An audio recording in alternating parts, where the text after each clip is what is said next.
असे या प्रकारचे चुडे भेटायचे. मग हे चुडे त्या लेडीज काय करायच्या, म्हणजे माझी आई असेल, काकी असेल, ते ह्या चुडे कशा घालायच्या हे आम्ही आवर्जून पाहायचं. खूप मज्जा यायची ते बघताना, कारण ते विस्तू असतो आपला चुलीमधला, तो विस्तू त्या ठिकाणी ठेवायचा आणि त्याच्या भोवती तो चुडा ठेवायचा.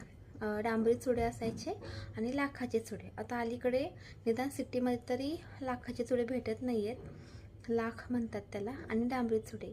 तर डांबरी चुड्यांची ॲक्च्युली खूप मज्जा येते. डांबरी जे चुडे असतात ना ते पटकन त्या ठिकाणी मेल्ट होतात, वितळतात म्हणजे असे आपल्याला ते खुडायचे असतात, म्हणजे ते कट करायचे असतात. तर ते पटकन त्या ठिकाणी डांबर असल्यामुळे त्या ठिकाणी मेल्ट व्हायला सुरुवात पटकन, म्हणजे असं हे व्हायला मदत होते. तर व्हायचं असं की तो घालत असताना ना हाताला एखाद्याचा खूप चटका बसायचा. मग त्या अयो अयो अशा करायच्या. तर ते बघून आम्ही लहानपणी हसायचो. आता त्यावेळेस हसायचं, पण आता ज्यावेळेस मी स्वतः ते चुडे घालते त्यावेळेस ॲक्च्युली कळतं की जो चटका आहे ना खूप जोराचा लागतो. दुसरी गोष्ट म्हणजे तो चुडा आपल्याला म्हणजे लग्नाच्या अगोदर तर घालता येत नाही. पण आम्ही लहानपणी काय करायचो, आमची म्हणजे माझी आई, काकी वगैरे संक्रांतीला वौसायला गावामध्ये जायच्या मंदिरामध्ये. त्या ठिकाणी ते वौसा वगैरे करून यायच्या आणि त्याच्यानंतर ते चुडे त्यांच्या हातात असायचे. मग समजा घालताना एखादा चुडा तुटला किंवा काही दिवसांनंतर चुडा तुटला की तो आम्ही मुली काय करायचो, बहिणी तो चिकटवायचो आणि तो आम्ही आमच्या हातात घालायचो. खूप छान वाटायचं ते त्यावेळेस.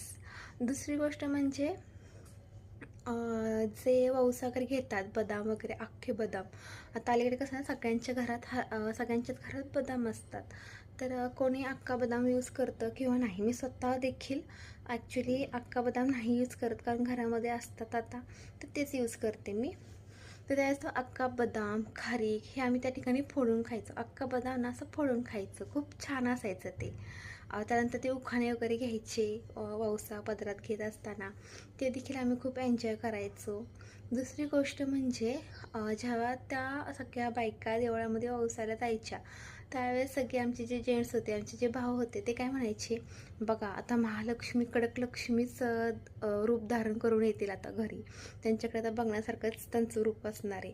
आणि खरंच असायचं, कारण गावीना ॲक्च्युली वौसा म्हणजे करताना, हळदीकुंकू लावताना जे भांगामध्ये असं कुंकू भरलं जातं, तर ते इतकं प्रचंड भरलं जातं बायका, आणि आपल्या गावच्या बायका आजही त्याप्रमाणे त्या ठिकाणी मकर संक्रांत साजरी करतात. ते कुंकवाचा मळवटा, ते इकडे इकडे इकडे सगळे कुंकू वगैरे पसरलेलं. दुसरी गोष्ट म्हणजे ते केस वगैरे